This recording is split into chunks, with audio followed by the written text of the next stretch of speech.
দেশের পরিস্থিতি খারাপ করার পিছনে রাজনৈতিক ইন্ধন রয়েছে বললেন আসিফ মাহমুদ।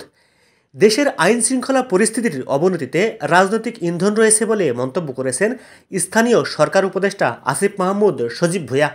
মঙ্গলবার 25শে ফেব্রুয়ারি রাত 12:30টার দিকে রাজধানীর বিজয় সরণির নোভা থিয়েটারের সামনে ঢাকা মহানগর এলাকায় জননিরাপত্তা জোরদারের চলমান বিশেষ কার্যক্রম পরিদর্শন শেষে তিনি এ মন্তব্য করেন।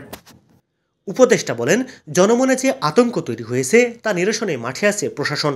দেশের পরিস্থিতি খারাপ করার পিছনে রাজনৈতিক ইন্ধন আছে।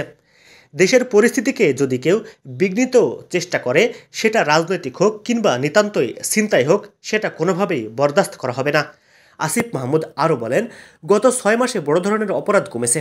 একটি ঘটনা ভাইরাল হলে সবাই আতঙ্কিত হয়ে যায়। আশা করি জনমনে যে আতঙ্ক তৈরি হয়েছিল সেগুলো থেকে দ্রুত উত্তরণ করা সম্ভব হবে। যে জায়গাগুলোতে বেশি ছিনতাইয়ের ঘটনা ঘটেছে সেই জায়গাগুলোতে টহল বাড়ানো হয়েছে বলে জানান উপদেষ্টা। অপরাধীদের গ্রেপ্তারের মাধ্যমে পরিস্থিতি নিয়ন্ত্রণে আনার চেষ্টা করা হচ্ছে। আশা করি দ্রুত সময়ের মধ্যে পরিস্থিতি নিয়ন্ত্রণে চলে আসবে। দেশে চাঁদাবাজির ঘটনায় রাজনৈতিক ইন্ধন রয়েছে উল্লেখ করে আসিফ মাহমুদ বলেন, একটি দলের নেতা মাইকে চাঁদাবাজির ঘোষণা দিয়েছে, এতে অন্যরা উৎসাহিত হচ্ছে। পাশাপাশি দেশের পরিস্থিতি খারাপ করতে আওয়ামী লীগেরও ইন্ধন রয়েছে। দলটি সামাজিক যোগাযোগ মাধ্যমে বিভিন্ন গ্রুপে দেশের পরিস্থিতি খারাপ করতে নেতাকর্মীদের নির্দেশনা দিচ্ছে। দেশের পরিস্থিতি বিঘ্নিত করার চেষ্টা কোনোভাবে সহ্য করা হবে না বলেও জানান স্থানীয় সরকার উপদেষ্টা।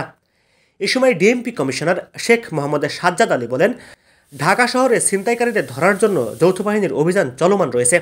ছিনতাইকারীদের দমন করার উদ্দেশ্যে আজকেও ব্লক রেড করা হয়েছে। ঢাকা শহরে 65টি জায়গায় চেকপোস্ট বসানো হয়েছে। এরই মধ্যে অনেক সন্ত্রাসীকে গ্রেপ্তার করা হয়েছে।